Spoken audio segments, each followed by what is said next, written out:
Yo, what's up, everybody? Welcome back to another episode of Simple Songwriting. It's me, your boy. I'm back. What's up, demons? It's me, your boy, Saint Aria. I'm here talking about an old song. We're doing old music now. The Crimson by Atreyu off of their album, The Curse. So, yeah, I've covered a whole lot of new songs past few weeks, and I kind of like going back and doing something a little bit different that I haven't done before. I don't think I've covered Atreyu before on this channel, so I'm actually excited to talk about this one. This is a really cool song. And yeah, I've had it on my list. I've just had it on my list to do for a while now, and I really appreciate Atreyu. They're one of those bands that's like, they're not like the greatest band ever, but they're a really cool band. They do a lot of really cool things, and especially back in the day, I will admit, I think they've kind of fallen off a cliff the past few, I don't know, like the past decade or so. Though their last album, The End Is Not the End, I think was the name, it was okay. It was the best album they've had in a while, but they're very inconsistent. There's something, I don't know, there's something weird about that band. They never seem to quite like, I don't know what it is. I think it started around like Congregation of the Damned. Actually, I would say it started at like Lead Sails and Paper Anchors, where they didn't really know what to do. They were just doing all sorts of wacky, weird things. And they're kind of goobers. I think that's probably the thing that's driving me nuts about them recently, is that they've just been goobers for so long. Like, they just continually make themselves like the butt of the joke in their own art and their own music videos and stuff.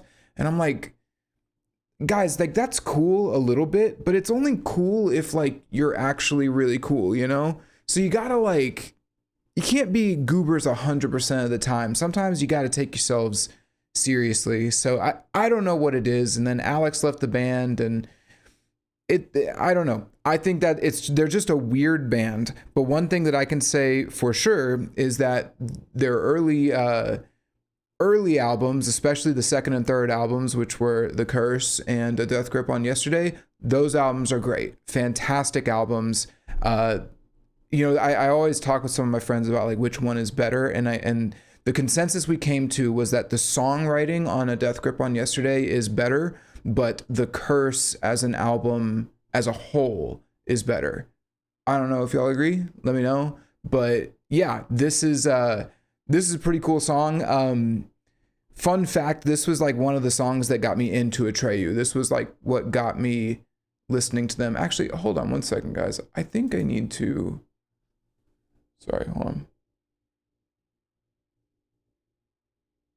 I need to refocus my camera.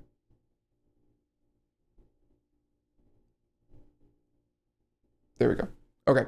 Sorry about that. I had my camera focused for a guitar playthrough, which you guys might be getting hopefully in the near future if I can fucking play it. Anyway, okay. Yeah. So fun fact, I was like late to the Atreyu party. Obviously I knew about them when they were coming up. Like I just for context, my like grades correspond with the year of the 2000s. So for example, I was in 7th grade in 2007.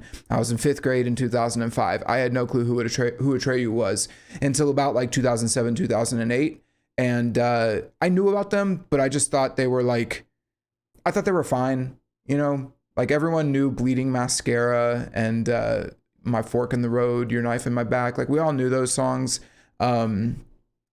But I just wasn't like a huge fan. And then around 2016, I just started listening to them. I think it was this song. I heard this when I was like, this song is really cool. It's a really good song, and maybe I should check this album out. And this album actually surprised me. I was like, oh, this is like a really cool album. There's a lot of cool songs like Demonology and Heartache and the Remembrance Ballad. This Flesh a Tomb, I think, is another banger. I think that's the name of the song. I always get it wrong. Yeah, This Flesh a Tomb. So yeah, this album in particular is really cool. So yeah, I'm excited. Another little fun fact about me, I saw them play live in 2016, and I actually broke my nose in the mosh pit. They played at Dirty Dog here in Austin, and which is a venue I played at a lot before they shut it down in COVID, which sucked. But yeah, I had played there, and I saw them there and broke my nose in the mosh pit within like the first 30 seconds of the first song. It was some bald dude. His head just came right back and pop.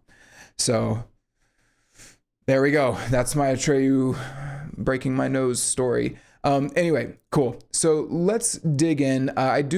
This episode might be a little short. I've got to I'm recording this on July 3rd and I've got some July 4th planned. So I actually need to get to bed at a reasonable time. So I'm going to try to not make it 2 hours, but you know, it's going to be what it's going to be. That's kind of the way that this show goes. So let's get in. We're already 5 minutes into the episode. So let's just get started with the start. Here we go.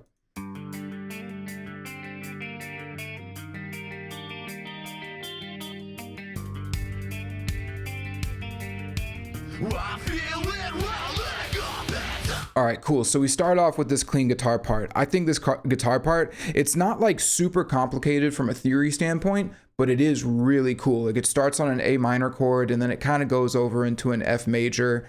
And so those two chords are very dramatic, very dark when paired together, but they're very normal chords to play together in like rock and metal.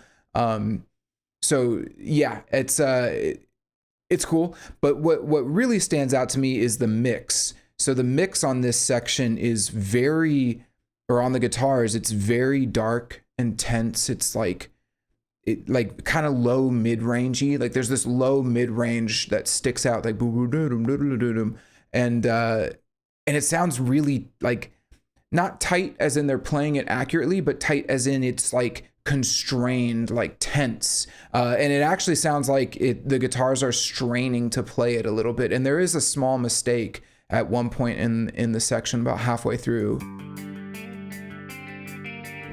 Right here. I don't think that was intentional, but like, again, that kind of is what gives it a little bit of character, right? It's that it's not like a super perfect like playthrough or anything like that. It's actually a little tricky, like they're struggling to play it, but not in a way that sounds bad. There's two takes, by the way. There's like one on the left, one on the right. And it's just got this energy to it it doesn't sound big and bombastic and like grand. It sounds really tight and constrained, like kind of foreboding. So I really like that. And then to add to that, about halfway through the section, the drums come in with some crazy fast hi-hat. But again, the hi-hat's like super closed and it's just like, it's very tense as well. Listen to the hi-hat. And actually, sorry, I think the hi-hat starts off at the beginning too. Yeah, so we, and then it starts going like a faster hi-hat thing.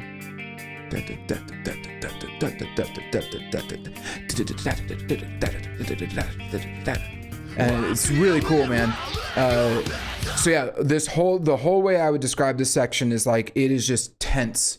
It's tense, it's frustrated, and it's just building energy, right? And then it ends with Alex, the screamer. So Atreyu had two singers. They had a screamer, and then they had a singer, which was Brandon, who was also the drummer. Brandon's now the lead singer for the band after Alex left. So Alex says, I feel it welling up inside, which is like an awesome line. I mean, that's like perfect for what this intro is encapsulating, right? Like it's so tense and like, and you feel it welling up. It's great. But we'll talk more about the lyrics and the vocals in the next section. But yeah, that's pretty much what's going on here. So we start off very tense. Let's see where it goes.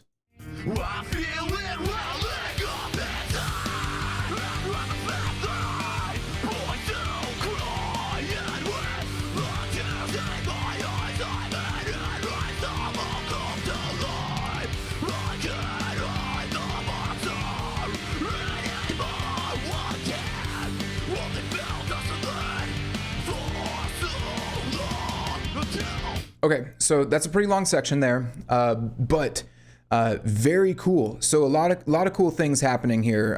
One thing to note before we really dig in is that this song has multiple verse sections. So there's this verse, and then there's the next verse, and then verse 2 is completely different. So none of this is ever repeated. I think this is really cool because they're definitely verses. It's definitely verses, but it's like, I think that it gives it gives this song like a progressive quality, as in like the story is progressing and the music actually progresses with the story as well, which I really like. And you know, you don't need to repeat your verse sections. You can just write a whole new verse. Sometimes we forget we can just do stuff like that, right? On music, we just say, yep, let's just copy the verse, and we don't have to do that. So with that said, okay, so this section here though, very distinct sound. So the most prominent thing is that the clean guitar from before carries into this section. So even though we have electric guitars playing power chords, we have screaming vocals, full-on drums, the whole 9 yards, right? The clean guitar is still playing, and it's actually poking through quite well. But what's interesting is it's poking through in that low mid range that I mentioned. So listen for that.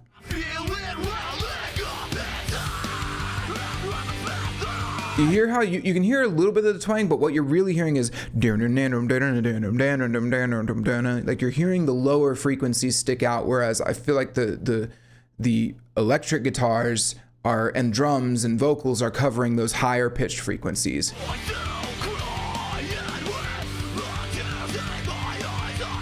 What I think this does, and what I like about it, is that clean guitar, because it's so low mid-rangey, it actually it sounds like it sounds very full. It sounds very like bloated and full, which keeps that tension a little bit here. And so this section, you know, like electric guitars typically when they're mixed, you cut out a lot of that low mid range because it just sounds bad, and they're pretty bassy on this album overall, but even on this section they're not quite filling that frequency range, but this section is. So even though the whole band comes in, it doesn't sound like a breath of fresh air. It feels like a continuation of that tension and that buildup.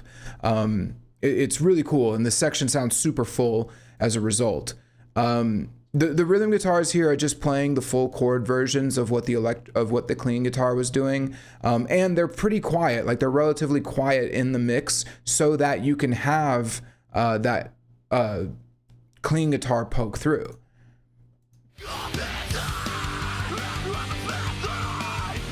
And you'll really hear that distinction when we go into the next section, because they 100% raise the volume of the rhythm guitars, because the clean guitar does cut out. So then that would be the only guitars that we have. But that's in the next section. We'll get there. The drums are playing a pretty driving beat with just like some consistent kick drums. Listen for that here.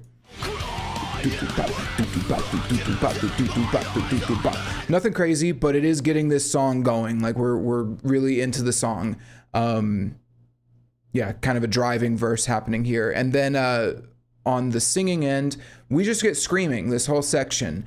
But one thing that I want to note, and this is something I really always liked about Alex's screaming, was that it's not normal screaming, at least in the way that we hear screaming today, right? Like when you listen to, you know, Era or one of those bands like that, where it's very like hyper produced, right?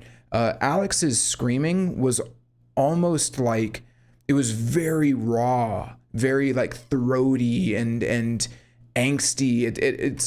It almost reminds me of like what Phil Anselmo on what the hell, a vulgar display of power. I know. I can't believe. Anyway, it's like there's almost no production on it, or like minimal production, and so you're just getting this really like no more head. I can't do it, but you know what I mean. Like it doesn't sound so like crazy produced. Fun, well, not fun, but like I actually was originally going to do a comparison video of this version of the song versus the remake that they did. In case you don't know, they remade this whole album Atreyu did last year in 2025. It's garbage. It's total dog shit. I don't know why they did that, because they did not do these songs justice at all. And Brandon is not as good of a screamer as Alex was. You know what? Here, let's just do it. Let's play it real quick. I'll play just so you can hear the comparison, right? Because Brandon's screaming is what I'm talking about, where it's hyper produced, super like robotic sounding, just doesn't sound, it lacks all of that raw energy and punchiness. Let's listen to it here.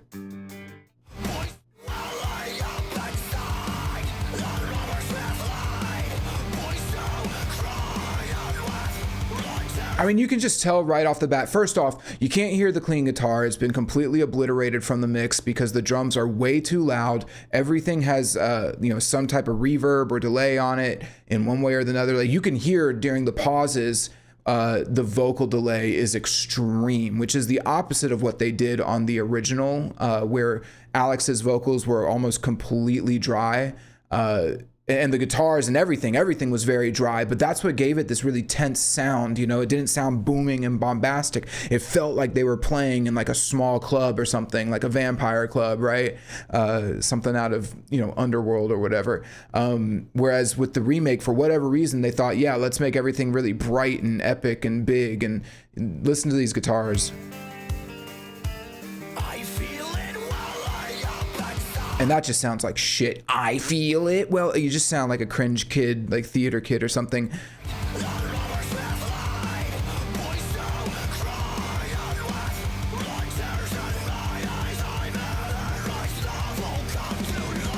And again, like Brandon, I think as a whole is a better singer than Alex, but he is not a better screamer, and he lacks all of that energy that we have with Alex. Again, just for comparison, check this out.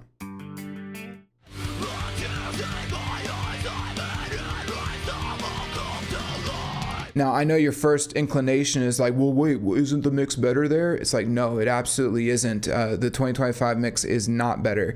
And I'm going to explain why. So that mix is kind of like candy. You know, it fills out the frequency spectrum more for sure. It hits more of the higher highs. It's got more bassiness and low end in it for sure. There's extra production, all of the smooth things, but it doesn't actually capture what made the song interesting or engaging to begin with, which was that tension.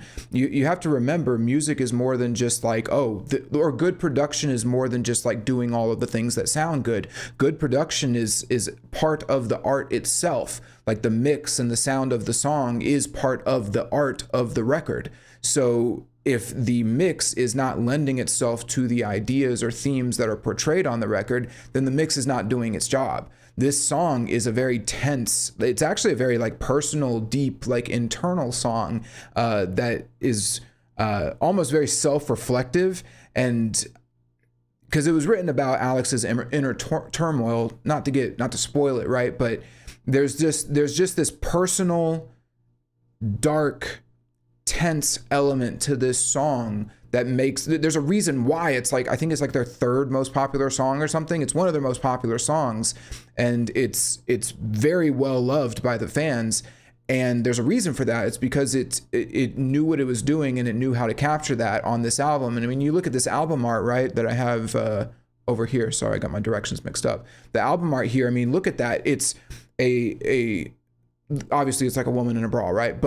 But she's surrounded by darkness, and that's kind of the environment for this album and really for this song in a lot of ways, right? I mean, this song it's explicitly about vampires, but it's a tense, dark song.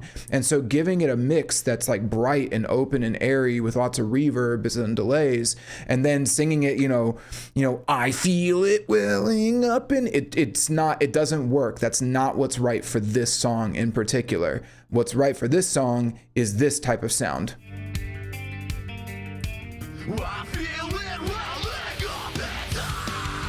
Very, very, like, very condensed, very tight, very like, frustration building, because that's what the song is about. So yeah, when they did that remake, I don't know what the hell they were thinking. I'll bring it up, I think, at one other point later on, but yeah, they totally butchered it. And yeah, again, not even just with the vocal parts, but with the guitar parts too. Again, notice how clearly you can hear the clean guitar here.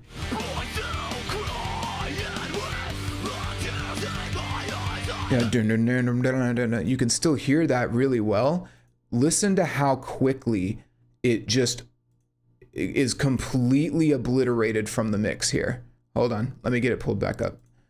It's like within half a second, it's completely gone, like inaudible.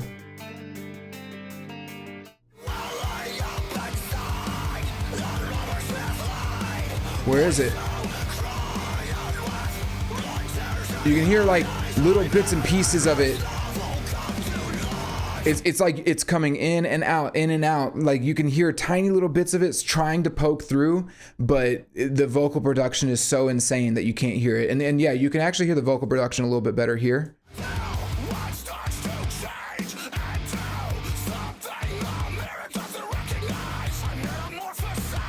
I mean, he's got like 3 or 4 takes there, maybe. Like it's so like, and you can hear that reverb, how long that reverb, or maybe it's a delay, I don't know. It's so overproduced just to try to get like something close to the same level of a aggression that Alex had, but he's just completely incapable of doing it. Like he doesn't understand what made Alex so compelling. Alex is like a Phil Anselmo type of voice, and that's what makes it appealing. He's singing it like a fucking theater kid. Anyway, back to the good song. All right, I've spent that's my thoughts. I really hate the remake, and I might bring it up later on again, but yeah, overall this section is really great with the way that Alex delivers it. Now let's talk about the lyrics. So the first line is, I feel it welling up inside, which again fits really nicely with that intro music that we got. It's very tense. So we're starting off from a, you know, there's something building, right? So he says, and Robert Smith lied. So I don't know how I feel about this being like the first line. Just for the reference, Robert Smith is the singer of The Cure, lead singer of The Cure, and they have a song called Boys Don't Cry, which really was just about men and the way that how they don't express their emotions. You know, the message of that song is basically that there is a man who is hiding emotions when he probably shouldn't. The implication is that he should cry. He should be able to cry. That's the point of that song, from what I can tell.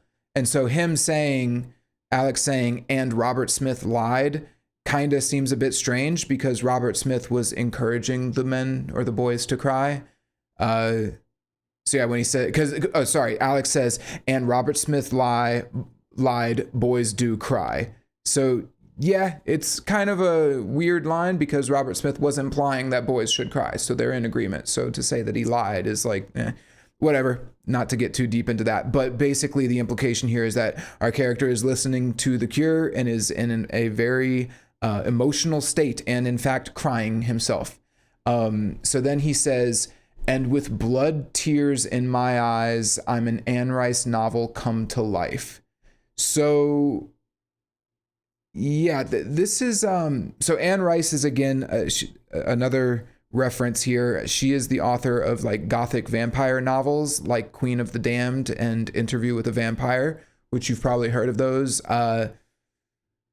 So when he says like, I'm an Anne Rice novel come to life, I'm not really a fan of that, honestly. I think that's like an example of telling, not showing. I mean, he's kind of, he's sort of saying like, he's putting the work of setting up the scene on Anne Rice and your knowledge of Anne Rice instead of just doing it himself. I don't know. I'm not like the biggest fan. But whatever. I will say, I mean, at least it does get the message across pretty quick. This is a vampire song. He's a vampire. He says, I can't hide the monster anymore. One can only feel desolate for so long.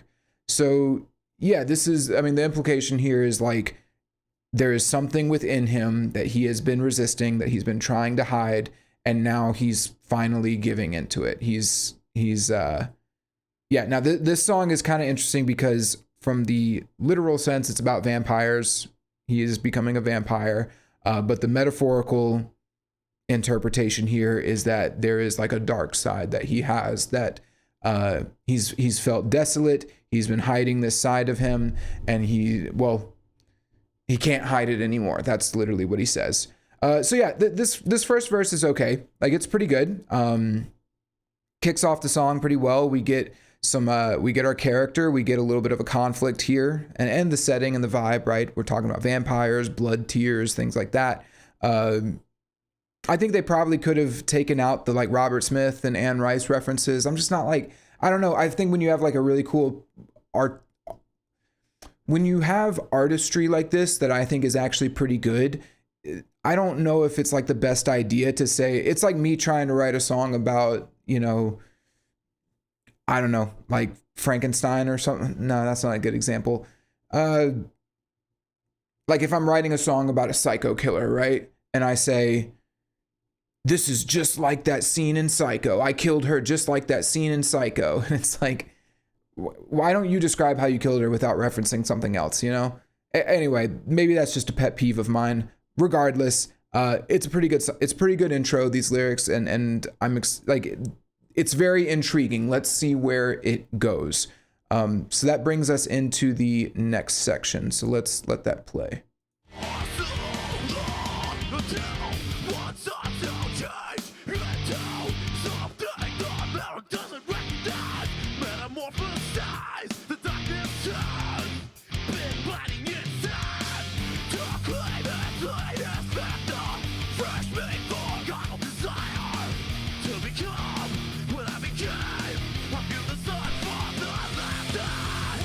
Cool. Okay, so first thing to note, and I pointed this out before, notice how loud the rhythm guitars get. So pay attention to the rhythm guitars when I start playing it here, and then listen to how, like, that volume switch. Right here. Let me play it. Let me start a little bit earlier, and again, rhythm guitars, not the clean.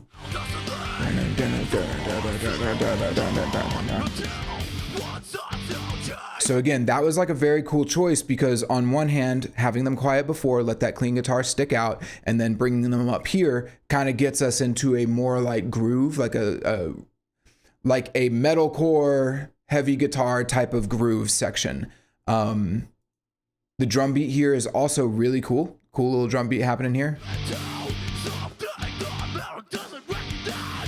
Listen to that on the hi-hat. Listen.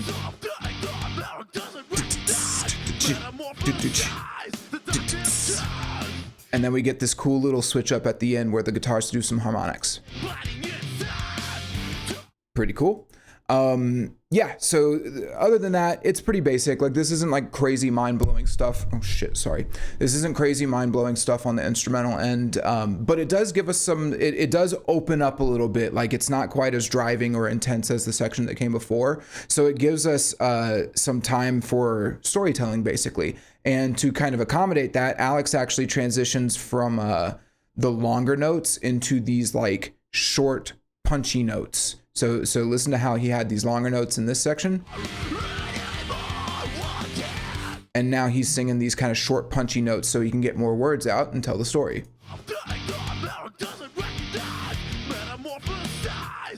Pretty cool, right? Again, Alex was really good about like rhythms and fitting all of that in a way that worked really well for a screamer. I think screaming is one of those things that's like, you can't really have too much variation melodically when it comes to screaming. In fact, it's usually all on one note. Not to say that you can't have any, but it's not the same as singing, right? Where you can actually construct melodies and harmonies and things like that.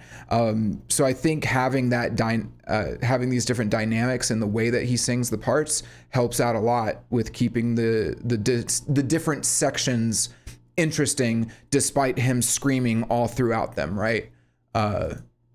Yeah. I think that's it. Towards the end of the verse. Yep, that's it. Okay, so let's talk about the lyrics. So we ended with like, all right, so something's been building. He's got a dark side within him. It's like a vampire thing.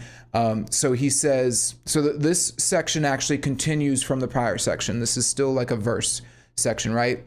So he ended the prior section with, one can only feel desolate for so long. And then he says, until one starts to change into something the mirror doesn't recognize. Pretty cool. Okay, so he's got so before it was like he can't hide the monster, and now he's actually making the change.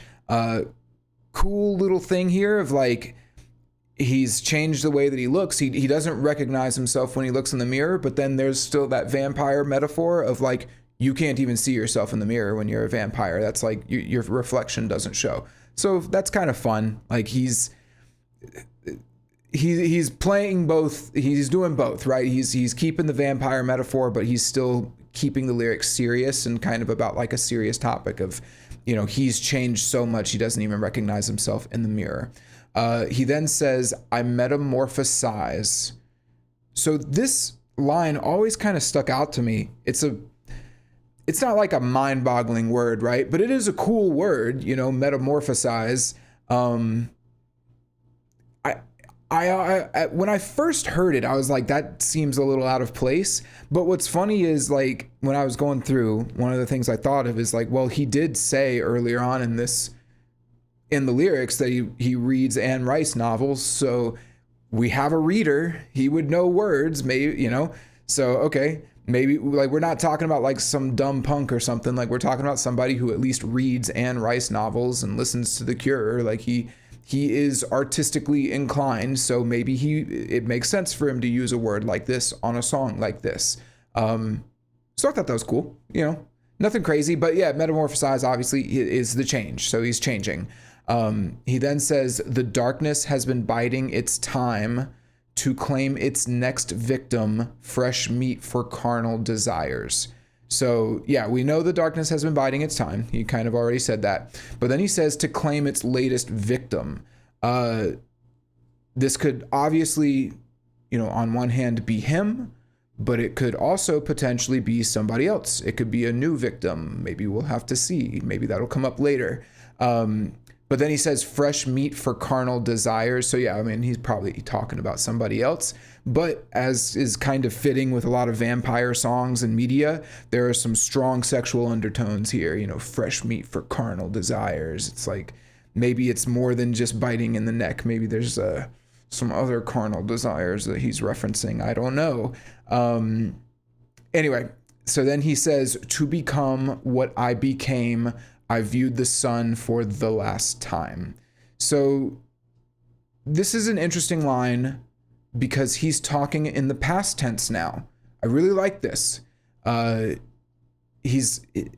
again, it's past tense. So we've been talking about, oh, he's going to transform. And then he literally says, I metamorphosize. And now the transformation is in the past, to become what I became. And then he says, I viewed the sun for the last time. Again, dual meaning here. Vampires can't see the sun or else they die. But then also from the like metaphorical standpoint, he is seeing the light. He's no longer seeing the light anymore. So yeah, lyrically, I mean, this is all really good stuff. Like, this is really cool.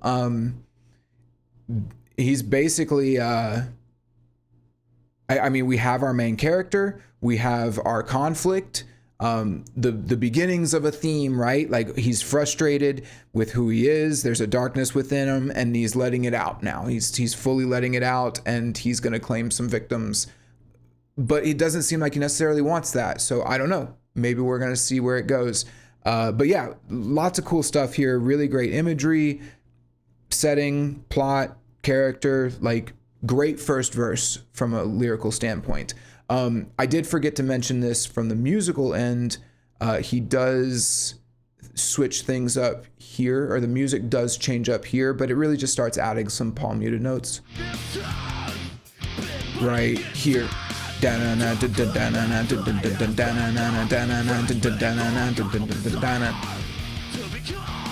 I became, I viewed the sun for the last time. And then we get into our chorus. So I'm going to let the chorus play out.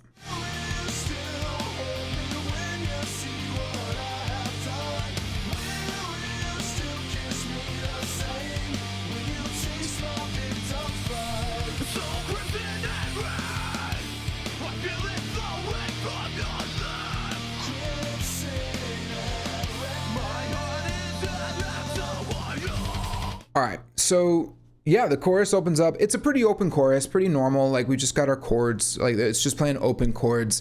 But the most notable thing is that Brandon comes in singing. So again, Brandon's the drummer, or he was the drummer.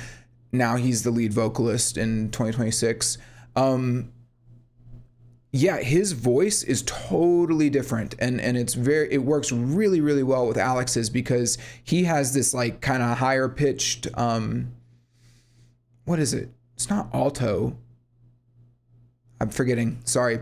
But yeah, it's definitely a higher pitch, almost like an angelic voice. And he's got multiple layers here. I think he's got a double on the main melody and then a third harmony or something going on.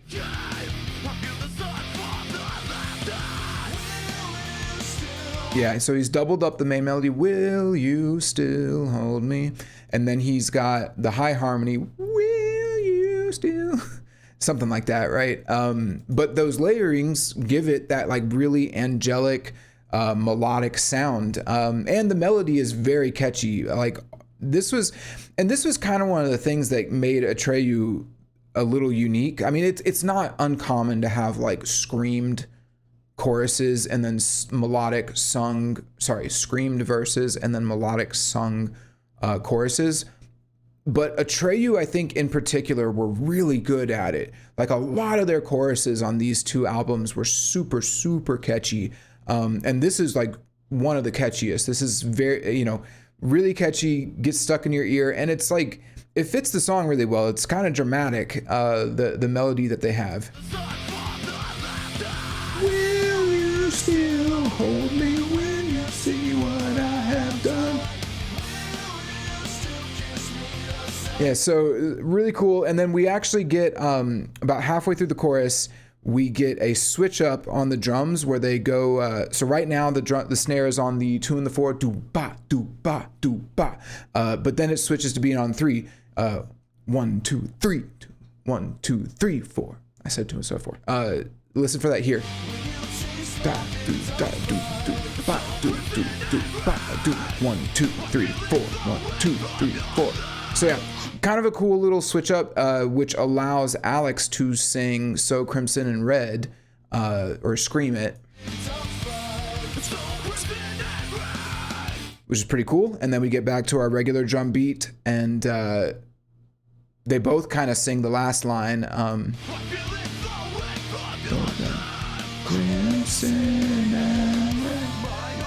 I guess they don't both sing it. Yeah. So, but again, that like kind of interspersed nature with their, or interspersed vocal sections is really cool. And the way that they sing different parts as well is really cool. Yeah. Other than that, I think that's pretty much it. I mean, the guitars are playing open chords, but there are some octave layers, which kind of a classic thing. Yeah, let's talk about the lyrics though. I think the lyrics are like really, I really like the lyrics in the song, and the story is really good.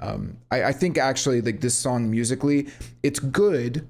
It's not bad, but overall it's kind of like, at least at this point, it's pretty normal. Like there's nothing mind blowing happening here. This is definitely a storytelling song. So he says, "Will you still hold me when you see what I have done?" So this is presumably a love interest.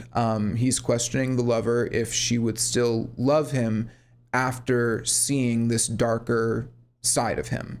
Kind of heartfelt in like a dark way, right? Like it's, considering he's a vampire, I'll talk about that in a second. I mean, this is kind of a common thing, but he then says, "Will you still kiss me the same when you taste my victim's blood?" Same implication, just a little bit more intense and intimate. So like, this is for sure like a lover, like we're going to kiss, but I have blood in my mouth basically. Then you get the line, "So crimson and red, I feel it flowing from your lips." This is a really cool line. I actually think this is like one of the like sleeper hit lines. This line and "My heart is dead as so are you." But I'll talk about that in a second. So "I feel it flowing from your lips" is kind of cool because it can mean a few things, right? One, vampires can like sense or smell blood in most fiction. So that could just be him sensing the blood within her lips. And like, it's, he's attracted to it. I mean, like that's the type of shit that vampires love, right? But it could also mean that the blood is flowing, like she has blood on her lips now. Like she actually is kissing him and she's okay with him being a vampire, right? So maybe there is that. There's this idea that she's cool with it. So what does that mean exactly? Let's talk about it in a second. Put a pause on that. So then he says, "Crimson and red, my heart is dead and so are you." And that's how they end the chorus. I think this is like a sleeper hit line, honestly. "My heart is dead and so are you." I think on the surface, it just seems like kind of a corny love story line or like emo love line, but there's actually like some cool interpretations here. So the first one, first way you can interpret it is his heart is dead. He literally is dead, but like his soul is gone. He has no more emotions. And so when he says, my heart is dead and so are you, he's going to just remorselessly kill her. Like he doesn't care about her anymore. He's going to kill her. That's kind of like the darkest version. Then you get kind of the middle dark version where he's dead inside. And as a result of losing his humanity, she is now dead to him. Like he doesn't feel anything for her anymore from an emotional standpoint. So again, my heart is dead and so are you. Like, I don't care about you anymore. Right. So he's numb to these deeper emotions. It's kind of the middle interpretation, right? Like it's a little depressing, but it's not as bad as killing her. Right. But then you get the third one, which him saying, my heart is dead and so are you. He could be in that case declaring that he is going to turn her into a vampire like him. He's going to kill her, but not just kill her dead and eat her blood and drink her blood, right? He's going to turn her into a vampire so that she can join him in perpetuity. A little more romantic in, that kind of emo dark way. Yeah, girls loved this shit though. I know vampires aren't quite as popular as they used to be, but man, 2000s, yeah, between like Buffy and Vampire Diaries and True Blood and obviously Twilight, like girls were all about, like, ooh, the 250-year-old vampire who used to be a mass murderer has a crush on me. Tee-hee. Like they were just goo goo gaga for the vampires back then. I remember weird times, man. Weird. I say that as if it's like changed. I think a lot of girls still watch those shows and go goo goo gaga for like Angel and Buffy or whatever. Damien and who's the guy from Twilight? Edward versus Jacob.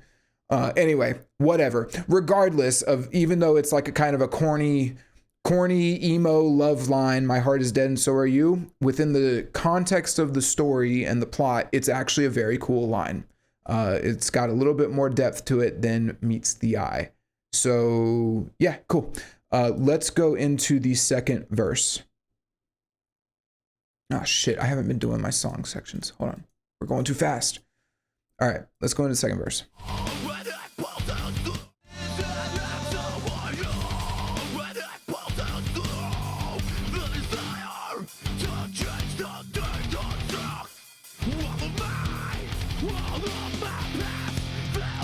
So right off the bat, this is a totally different section from the first verse. We actually have like these very fast chugging guitars,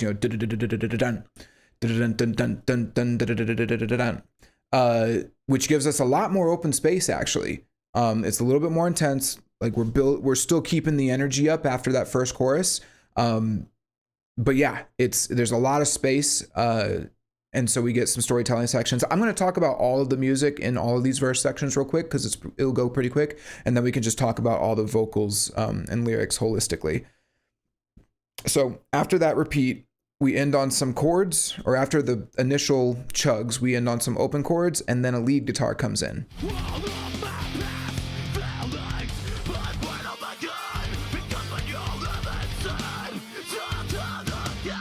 So this is a very common guitar line from this era. I think like Bullet for My Valentine did something like almost the exact same line on what the hell is the name of that song? Hearts Burst Into Fire. That song. Let me play it. It's like the same general thing. Here, hold on. Here.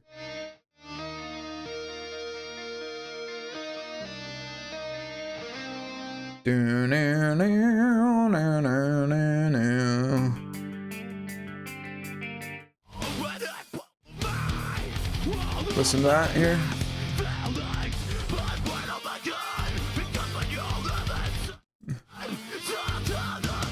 Yeah, it's like I something about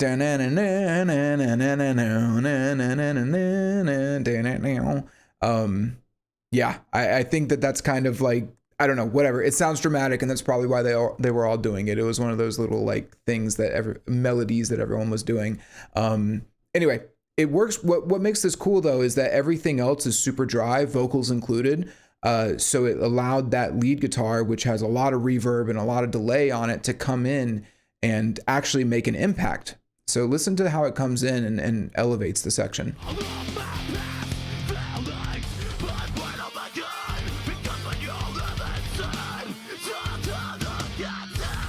Like it makes such an impact, that lead guitar. Well, first off, the drums are quiet in the mix compared to like a lot of modern music. The rhythm guitars are totally dry and they're playing fast notes, but they're like these fast chugs that are like very dry.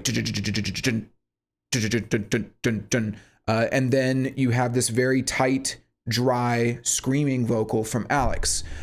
Why am I talking about all this? Because I'm going to do another comparison to the 2025 version, because I'm just a professional level hater. And I think that they shouldn't have done this, or at least they shouldn't have done this remake the way that they did. So here's the version that they did in 2025.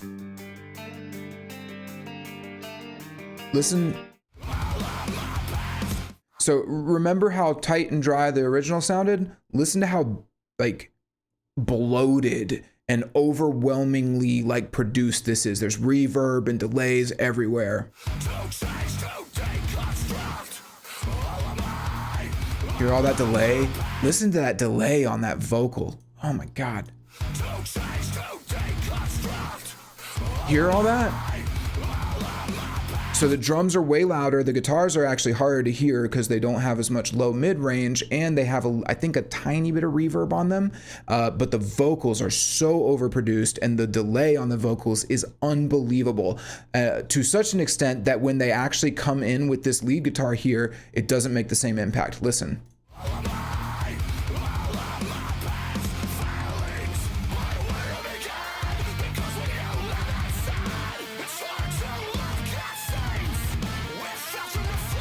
Hear how like it's funny because the guitar actually almost sounds dry compared to the vocals, because you can only hear it whenever it's playing the individual notes. Like something about, so when I say dry versus wet, that means like having reverb or delay, which gives it this big open sound. It allows the notes to ring out in a way that's not just the note itself, right?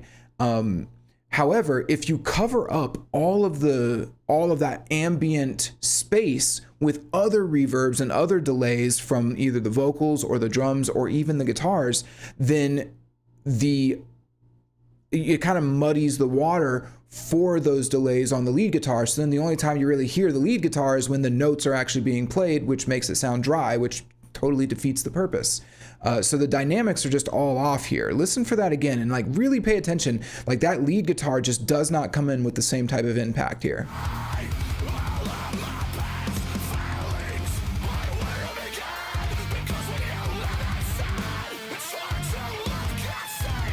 And it's like, that's actually like that dive bomb is one of the more interesting parts, but it's because I think they raised the volume on it a little bit.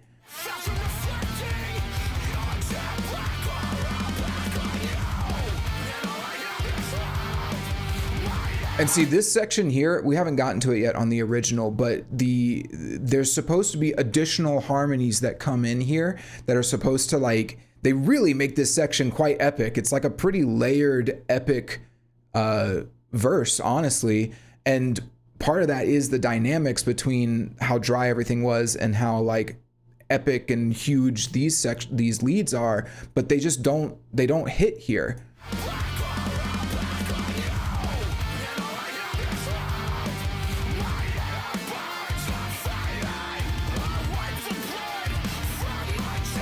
Oh God, I hate that production. I'm so sick of that type of production. And they think this is better. Brandon Soller was actually in the comments on Instagram telling people this was the better version. The 2025 version is the better version. And it's like, I don't know what the hell he's talking about. He's completely wrong. Completely wrong. In fact, hold up. I want to see something real quick. Yeah. So this song is the most played song from the 2025 album. It's sitting at 1 million plays after, let's see, when did this album come out? When did this remake come out? July 11th. Yeah, so it's been out for about a year. 1 million plays versus the 19 million, only 19 million on the original. I feel like it should have more. Anyway, now let's listen to it on the original. Listen to how much better this sounds.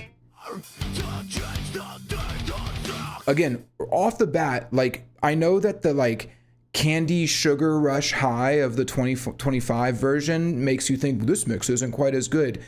It's dry on purpose, guys. It was made like this on purpose and it worked. There's a reason why they're remaking this album from 2004, because it was their most popular, or one of their most popular albums, and it's because they did something that worked here. This wasn't like, oh my God, they don't know what they're doing. It was, this album was a dark, tense album. The mix needs to be dark and tense for it to work, and it did work. So I know, like, you got the sugar rush high of everything, you know, Marvel movie explosions, listening to the 2025 version. And so when you come to this, you're just like, well, it just doesn't sound, might not sound as good, you know? It just sounds so empty. It's like, guys, it's supposed to sound empty. This is your meat and potatoes. This is your vegetables. This is good for you. Okay? This is better, and you're about to hear why. Listen to these lead guitars come in.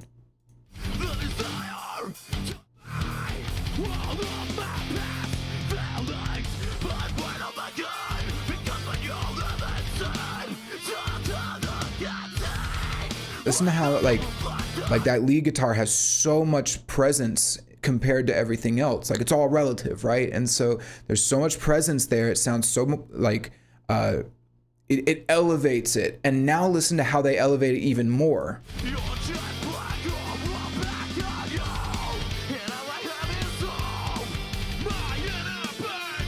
So awesome, man.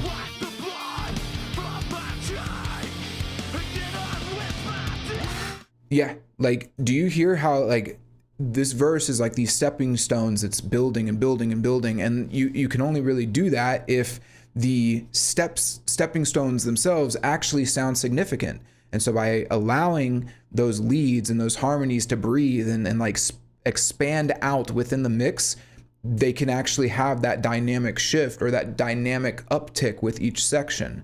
Yeah, it's just better. It's just way better.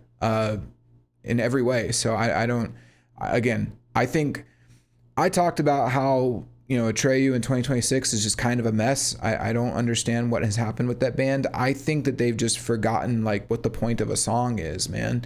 Like, your mix, like, you compare it to Avenged Sevenfold, right? When they did Life Is But a Dream, like, Life Is But a Dream is an amazing album, and they understand that the mix is an artistic tool. It's meant to be part of the art. So if you say like, oh, I want to write a really big epic album about space, okay, you need to have, the mix should complement that. You shouldn't make like a constrained tight punk album. Now, I know the stage is a little bit different, but like with Life Is But a Dream, it's a very dry, purposefully dry, kind of earthy mix, because the album is about like an existential crisis, and like trying to break out of the bubble that is life to some extent. And anyway, I'm not trying to get into Life Is But a Dream, but basically, like, it's so interesting to see the difference between these two bands, because every time Atreyu comes to Austin, they play at venues that I've played at, just being here, but Avenged is like headlining every tour that they go on. It's just interesting how like the band that actually understands the purpose of creativity in a record and like the mix has blown up, whereas Atreyu has forgotten that. They don't understand why this album or this song and record were so good and what makes it work. They hear this and they just think, oh, that's an old bad mix. Whenever we were young whippersnappers, we have money to have a new shiny pretty mix. And it's like, no. It's not supposed to be shiny and pretty. That's the whole fucking point. Anyway, all right. I really like this song and this album, and I couldn't believe that they did that fucking remake. I think it's one of the worst decisions they've ever made. And I'm actually sick of bands doing that. There's so many bands doing that now. I think like Bring Me the Horizon just remade one of their albums, and it's just like, what the fuck is wrong with y'all? Stop doing that. Make something new. Make something new that people like. Anyway, because it's never as good, right? It's never as good as the original. They're never on like quite the same creative wavelength. It's like, we're just going to cover ourselves. And it just doesn't, like, nobody's going to go and listen to the remake. The only time that shit worked was with Taylor Swift. And that's probably why everyone's doing it, because they can like keep milking it for more money and have multiple versions of the same album out there or whatever. But Taylor Swift did it for like an artistic purpose. Like, she wanted to get control of her masters, right? But then she got them anyway. So now it's just, now she has 2 versions of the album out. Anyway, I'm not trying to get into Taylor Swift. I'm just saying, like, it's a weird trend. It's kind of like Disney remaking all of their movies. Like, what are we doing? Like, we're just in cultural fucking stagnation because nobody knows how good things work anymore. That's why I'm doing this show. I'm doing my part to teach you guys about what works and what doesn't. And I am here to tell you the original mix on The Curse is 1,000,000,000 times fucking better than the shitty 2005 or 2025 remake that they did. But they don't agree. They would completely disagree with me. All right, that's enough. Let's talk about the lyrics on this verse here, on this whole verse section, verse 2. So he says, and it pulses through the desire to change, to deconstruct all of my past failings. So right off the bat, like, we set up a lot of plot and stuff in the first verse. Now we're getting like kind of that internal conflict, right? Like, he's questioning himself. He's still, well, actually that phrase, and it pulses through, is kind of interesting considering vampires don't have a pulse. They're dead. But he's saying there's still like this part of him, right? Despite being a vampire, that wants to change, that wants to, examine the past failings, which in this case is almost synonymous with the whole vampire change that he's undergone. So then he says, but where to begin, ? Because when you live in sin, it's hard to look at saints without them reflecting your jet black auras back on you. That's some fucking art right there, man. That's a really fucking awesome line. So first off, but where to begin? Really cool. So he wants to change, but he doesn't know where to start. He doesn't know how to do it. He's kind of stuck in this situation of like, I understand I've become something. I don't like who I am. I don't like what I've done in the past or what I've become, but I don't even know what to do. I'm totally lost on this. And then he says, when you live in sin, it's hard to look at saints without them reflecting your jet black auras back on you. What a cool way to phrase a unique idea. So what he's saying here is like, when you've done wrong, when you've done things wrong, when you've sinned, you've done bad things. When you see people who are good, who have done good, it's like you almost can't look at them. Like, it's hard to see them because they show you everything that you aren't. And that hurts. It's like a stab to the ego, right? I mean, it just shows you how messed up you are when you see these people who aren't messed up. And it sucks. It's a sucky feeling. Now, maybe we're not all, murderous vampires, right? But we've all been in that scenario where like, we know that we haven't lived up to our fullest potential, or we've lied, or we've done something wrong, and we look around and we see the innocent people, and it's like our first gut instinct, right, is like, well, he who cast the first stone, he who is without sin cast the first stone. You can't judge me, right? But I think truthfully, we know when we've done wrong, and there's just something very compelling about the way he phrases this of like, he's trying to change. He doesn't want to be the way that he is, but it's so hard to even know, because he can't even look at the people who are doing right without being reminded of everything that's wrong with him. So yeah, a really, really cool. And then that your jet black aura is back on you. And it's like jet black. It's not like small. It's not like, oh, I messed up a little bit. It's like in this song, in the context of the song, he's presumably a vampire, which means he's murdered people. Like, he is not a good person here. And like, he's a really bad person. And so that is just shoved right in his face while he's trying to make a change, while he's trying to be around people who are good. so that he can try and become good as well. Very cool. So then he says, and all I have is hope.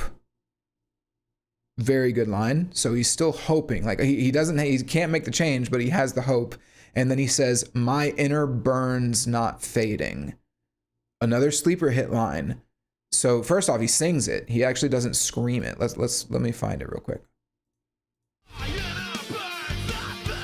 Well, he sings the beginning of it.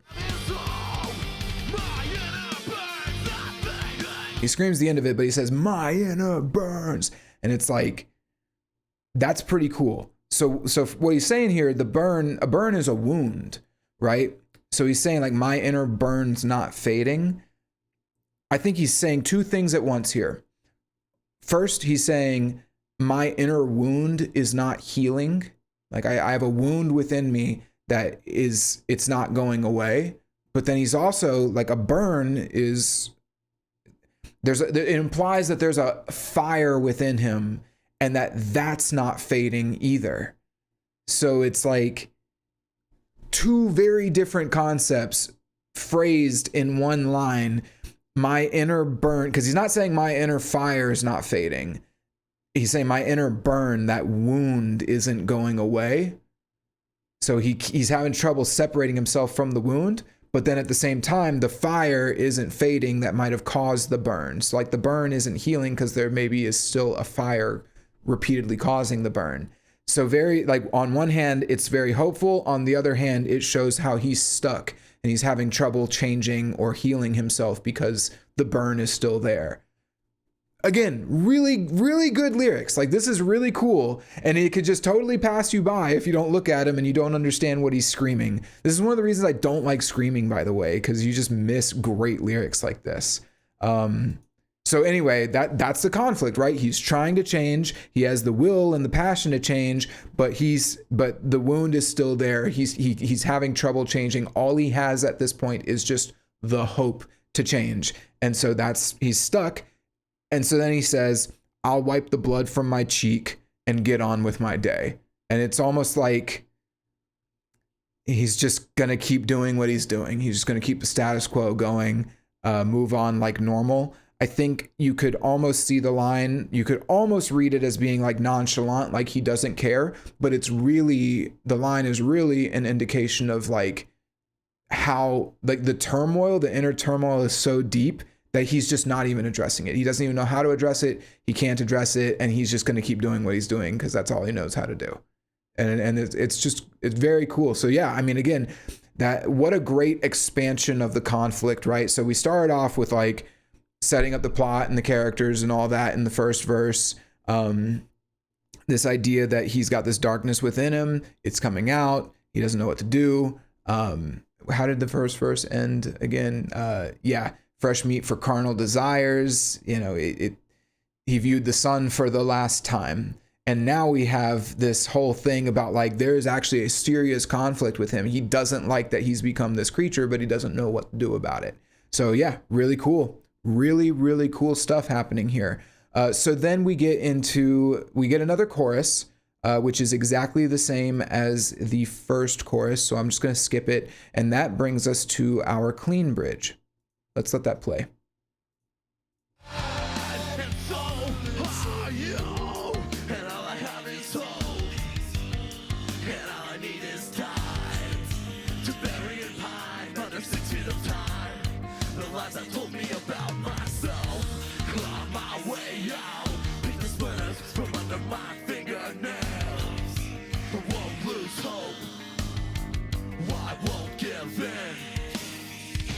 All right.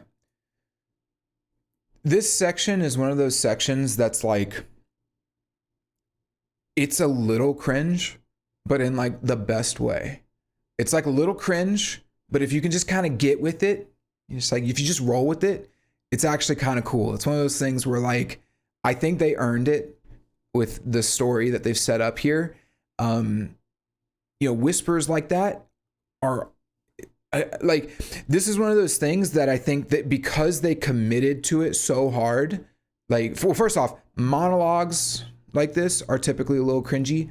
And then I know he's like screaming it and whispering it, but it does come off to me as like a little bit of a monologue. Like he's just, because it doesn't really seem to rhyme too much. I know this like Berry and Pine under 6 feet of time, but like for the most part, it just seems kind of monologue-y to me. But then whispers can also be kind of cringe too. But I think this is a case where they've earned it. And then what they're saying, which I'll talk about the lyrics in a second, work really well. And then they go all in on it. Like they're just like, yeah, we're going to fucking do it. And it works. Like the fact that they don't try to sugarcoat it or make it weaker than it should be or anything like that. Like they're like, yeah, this is what we're doing. We're vampires and we're going to do creepy vampire shit, even if it's a little corny. It's like, again, you know, you think of like those old like Blade or whatever, where like the vampires, or like that Key and Peele skit. If you guys have seen the Key and Peele skit where the vampires are like all licking each other and shit. And then there's like Todd, the vampire, and he's like, why are you guys like all dressed in leather licking each other? It's weird. And they're like, it's our vibe, you know? So anyway, regardless, it's very cool. So we get this really nice, like little clean guitar part, and the bass is doing a really cool part too. Let's listen to the guitar first.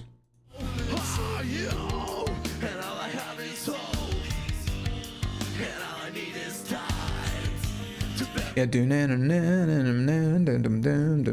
again, back with that like low mid-rangey percussive tone on the guitar. It's really cool, kind of tight and tense, but it's still working pretty well. It's a little bit more open and more melodic, that probably because of the drums, right? But yeah, it's really nice. It kind of just keeps repeating the same thing in order to give the vocals a platform to like say what they want to say and give them some space. Listen for the bass though.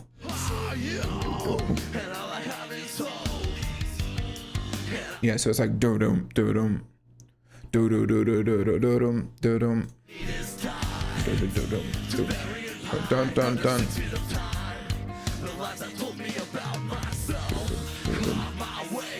Do do do do do dum do dum do do do do dun dun dun. Pretty cool stuff. Yeah, again, I think this is all really cool. Now, before we go into the lyrics real quick, I am going to be a little bit of a hater, and I'm going to bring up the 2025 version one more time. I think this will be the last part of the 2025 version, or last time I bring it up, because like I just said, I think that this whole section works really well because they went all in on it. It's like, yeah, we're vampires, we whisper, yeah. Like, that's cool. If you're going to do something like that, just do it. Go all in. If you're making a whole album about vampires, just commit to the bit, right? In the remake, they totally neutered this version. Let's listen to what they did. Hold on.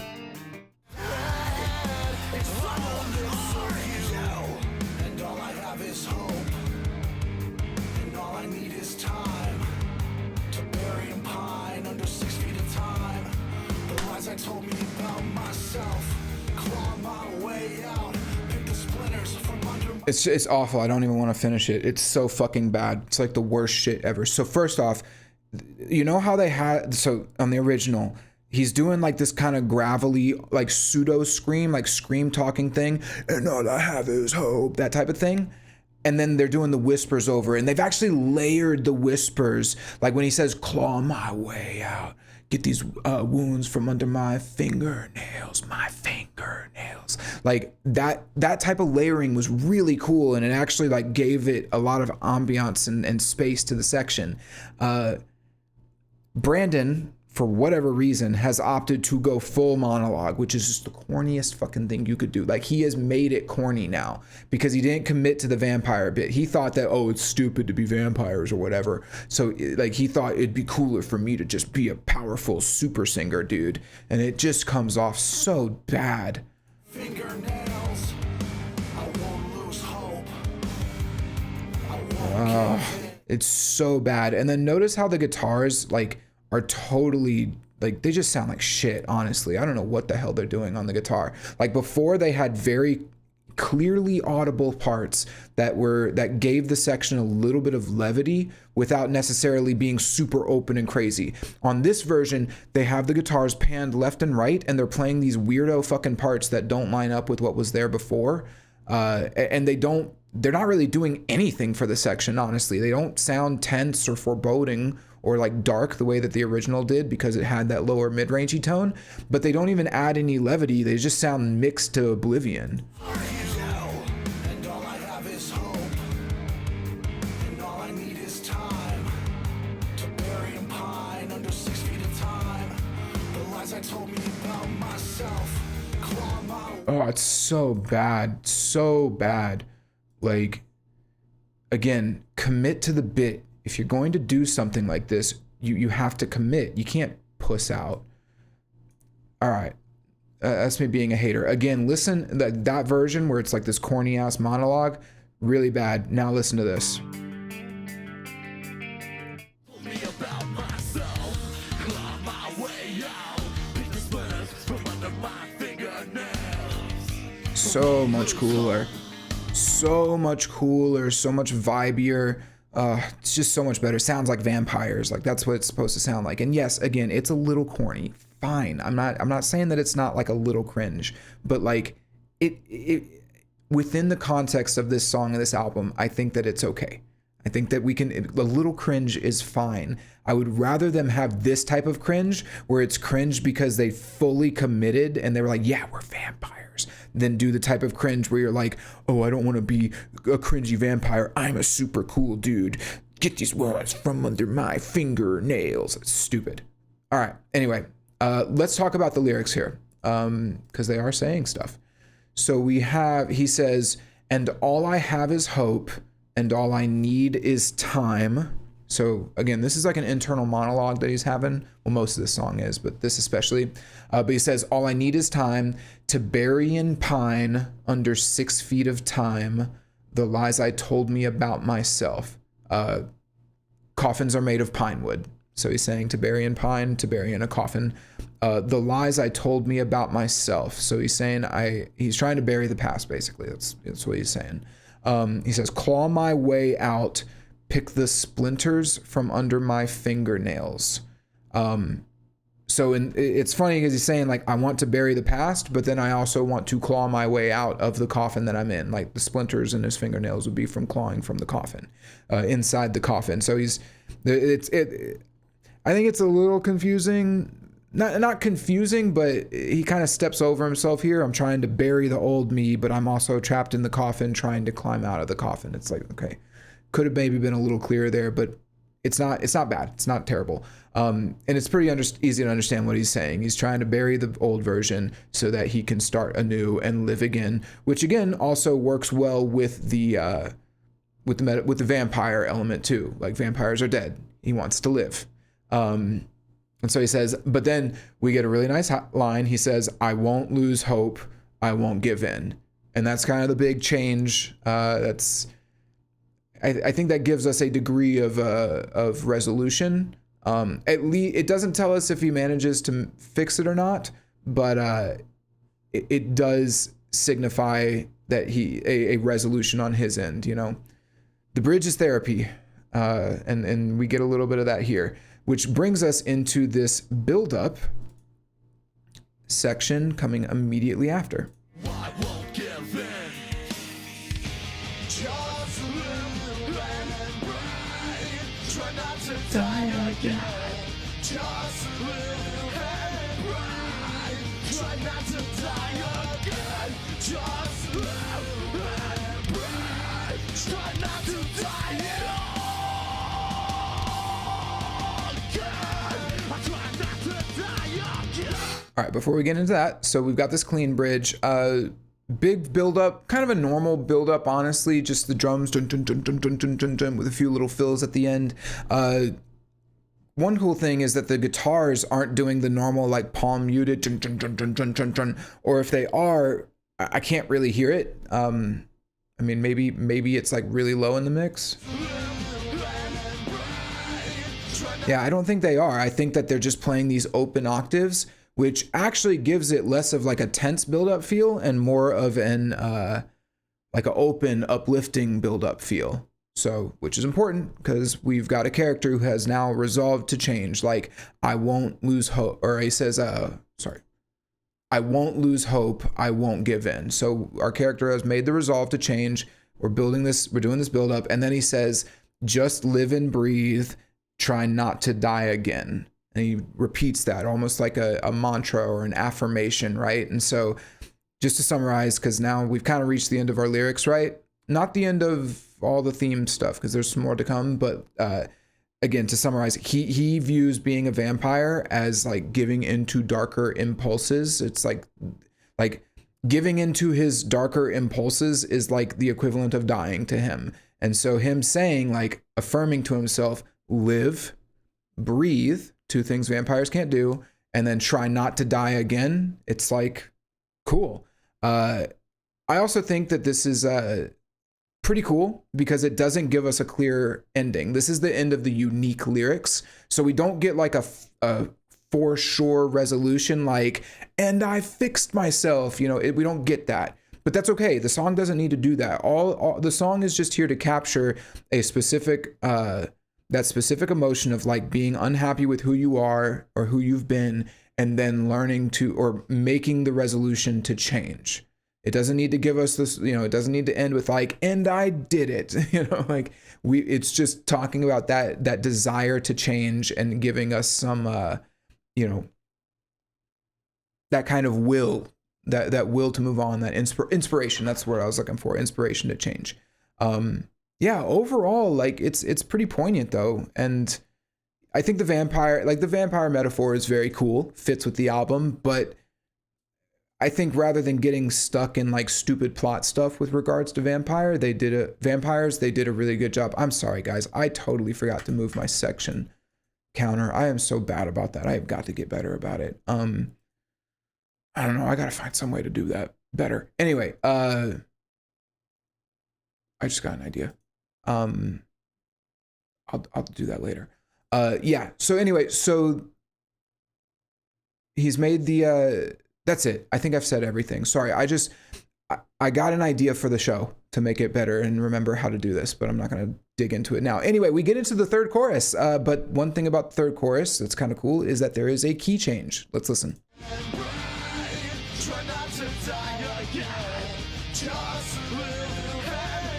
Holy shit, did I start it like way too late?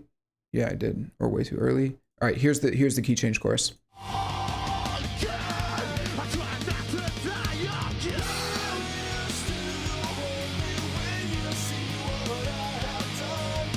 Not the Trump dance, I'm sorry. I don't mean to do that.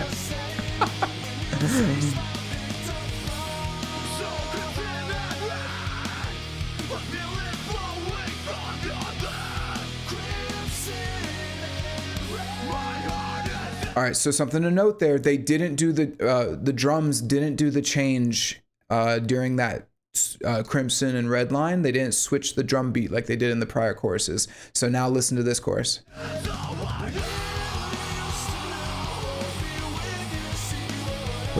They put that snare. So they didn't do the change there because when they repeat the chorus here, he did the snare on the 3 coming into it. So it gives the repeat a different vibe, kind of a more epic, more like uplifting sound, which is bolstered by the key change as well.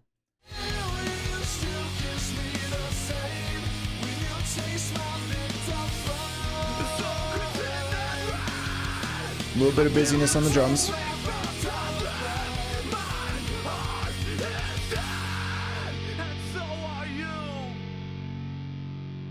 So, and then it fades out. So there we go. That's the song. So let's talk a little bit about this ending. So obviously that key change is pretty uplifting, pretty positive. We like to see it, especially if the song has kind of earned it. I hate the way my hair looks with these damn headphones on. This is what my hair normally looks like. Like I've got like long hair, but this fucking headphones, it's because I'm in my 30s and I'm balding. I'm not really balding. I actually have plenty of hair, but I always just feel like I look like a fucking, anyway, doesn't matter. It's getting late. Sorry, I'm getting tired. Okay, so we've done this key change here. Pretty cool. Sounds uplifting. But then we get this ending where he says, and so my heart is dead, and so are you. And I think that this is kind of, lyrically, we haven't really discussed this lover character or like the second character throughout the verses and the bridge or anything. The primary focus of the lyrics has been his internal change. So that kind of brings us to, you know, the question of like, well, wait, where does this secondary character come in? Like, what is the point of this secondary character? And I think this is kind of interesting because the point of the secondary character is almost like, well, the secondary character's fate is going to be determined by whatever our main character decides. So, you know, he's asking, do you still love me? Do you still want to be with me despite what I've done or who I am? And then for him to end the line, you know, he ends the song by saying, my heart is dead. But then he says, so are you. And it's a very interesting delivery. Let's listen to that. Sorry, totally different song.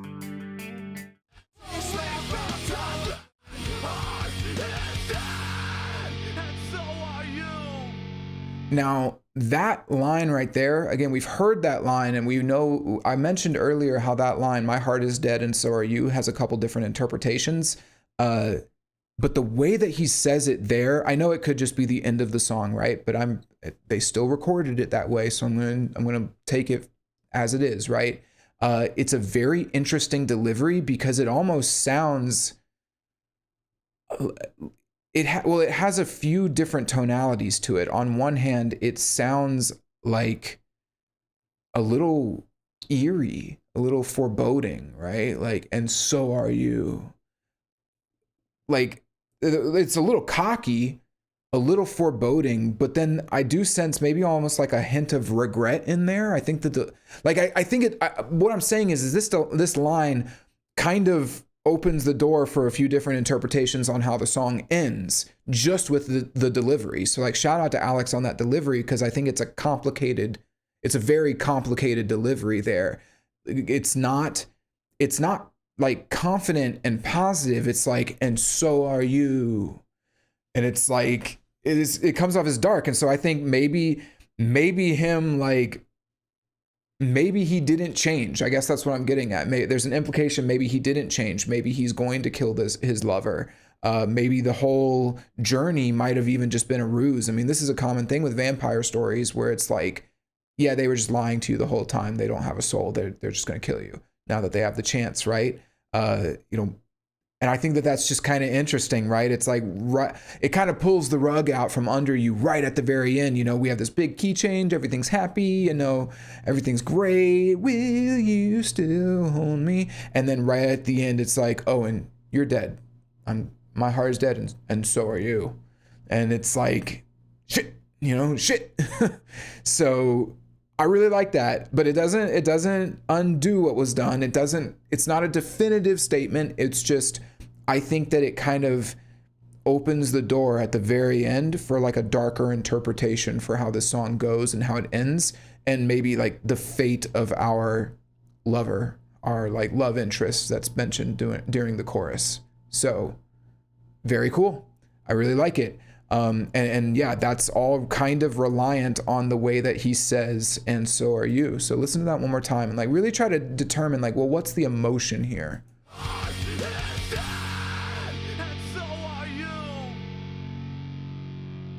Like, to me, that doesn't sound like happy or like pleased or anything. That sounds like it's just very dark. So I love that delivery. I love that the song ends like that. And again, it could just be like, that just is how they wanted to end it. It just sounded cool. It might not be more complicated than that. But I think that, you know, again, that's what they recorded. I'm going to judge what they recorded. Now, last little bit of haterade here. We're going to show the end of the remake and listen to how Brandon delivered it at the end. So remember, original kind of morally ambiguous, a little dark, might even undo all of the cool self-reflection stuff that we did throughout the song. It like kind of puts a twist on like the whole song there at the end. Like maybe this wasn't a positive song. Maybe he didn't change. Maybe he really is a killer and he actually is just like a dark person. And it leaves the fate of our secondary character unknown at that point. Like, oh, it's not all gonna be okay for her. She might be dead. He literally says, and my heart is dead and so are you. Like, not good. Listen to the way that Brandon sings it.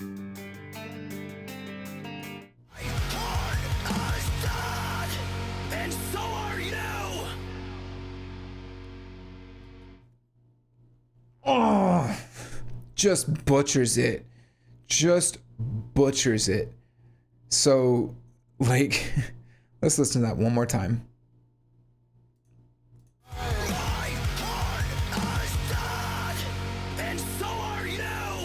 And so are you.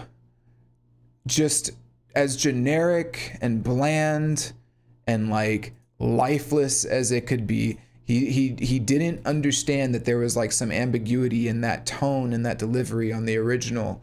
He just, and so are you. And it just sounds stupid. It sounds robotic. He chooses weird notes. Again, compare it to this.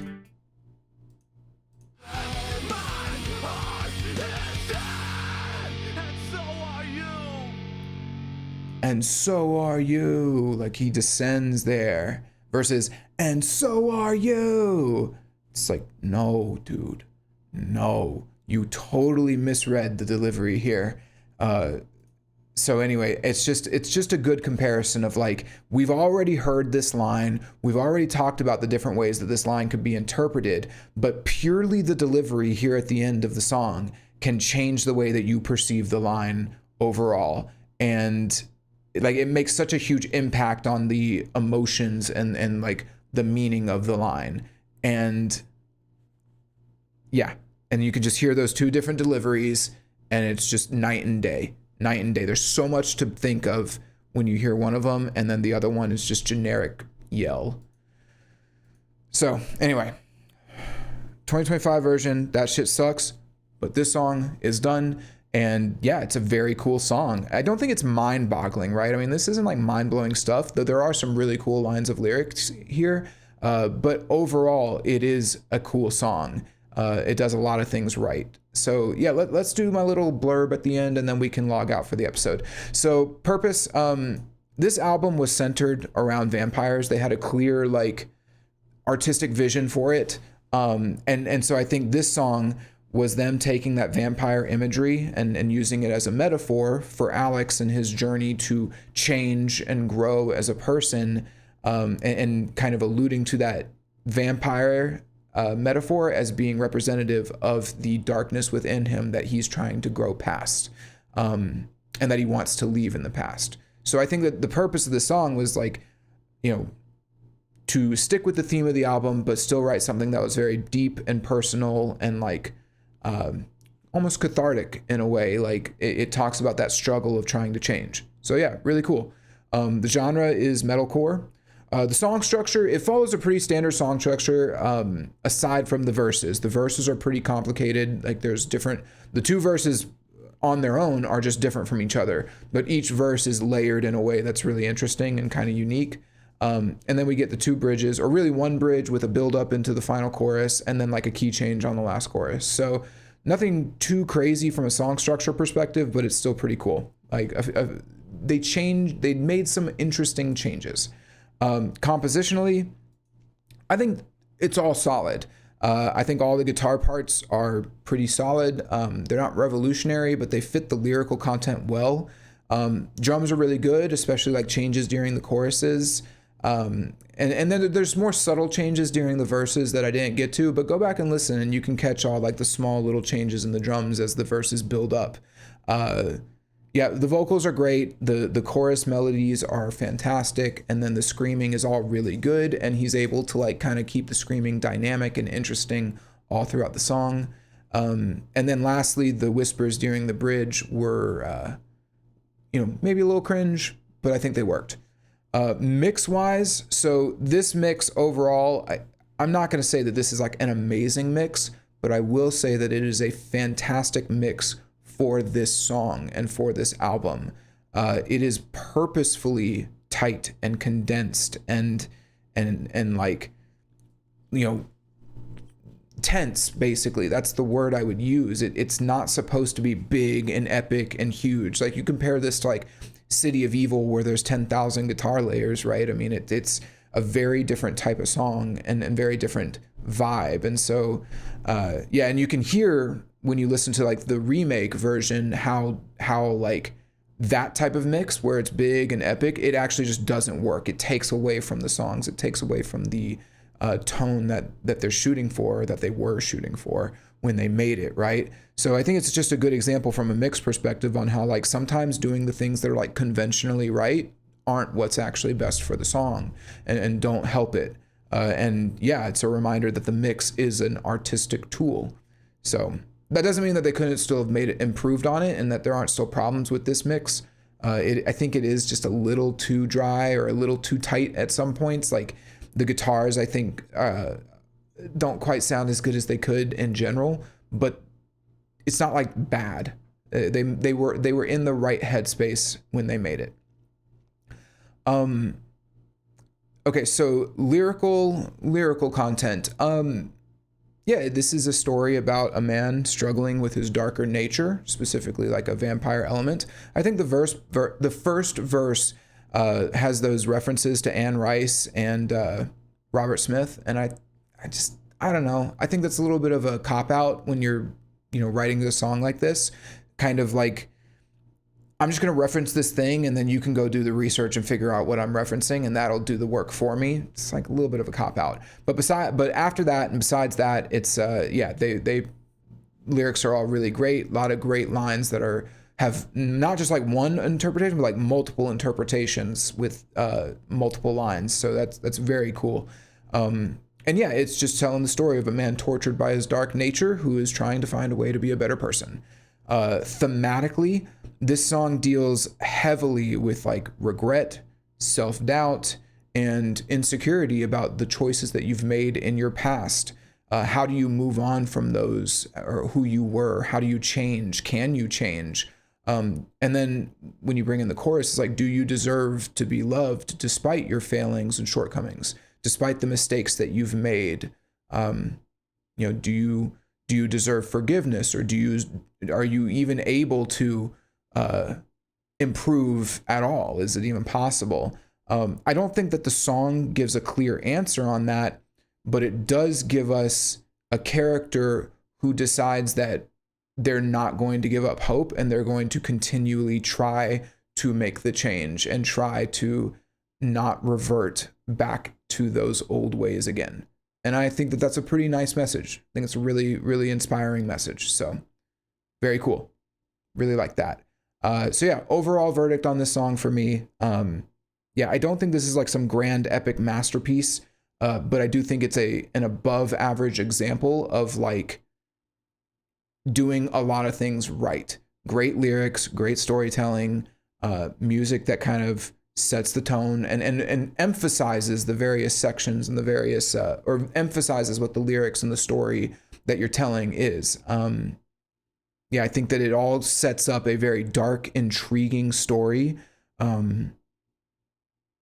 Yeah, like it's funny when people talk about metal as a whole, right? Like metal gets this bad rap, or historically it's gotten this bad rap, like, oh, you're talking about killing people, goat killing music and shit like that, right? But it's like, I hear songs like this, and you're not gonna get something like this from like country, right? You'll get a watered down version, but it's like, this is, I think, something that we all struggle with. Like, how do we move on from past mistakes? How do we grow as people? And I think that, especially if you've made serious mistakes, right? Like if you've done some things really wrong, I think that darker ideas and darker themes like that are so easy to like, well, not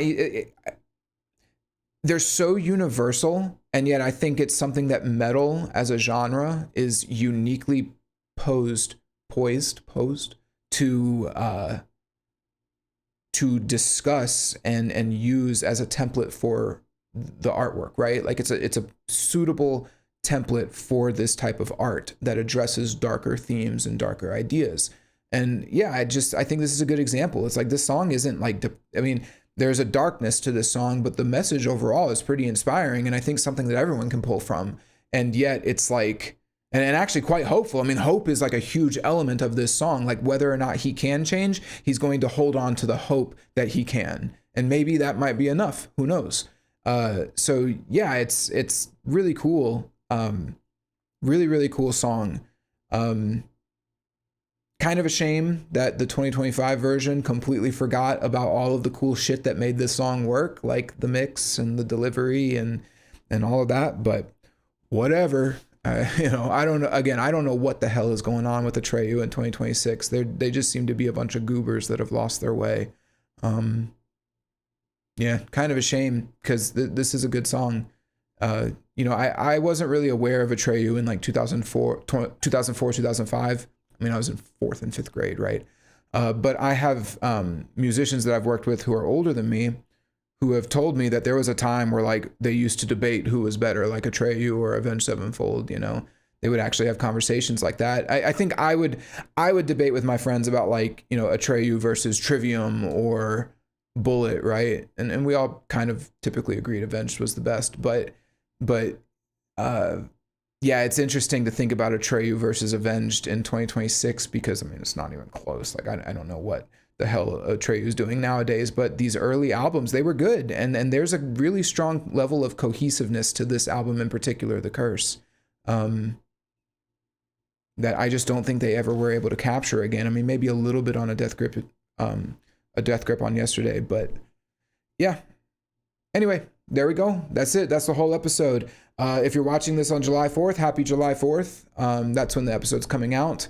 And yeah, subscribe, do all that shit. I appreciate it. I appreciate the support. Leave a comment. I like talking to people in the comments. That's always fun. So cool. Well, I know I said it's not going to be a 2-hour episode, but here we fucking are again. Here I am again, hour and 36 minutes. So let's call it. And yeah, see you on the next one, guys. Bye.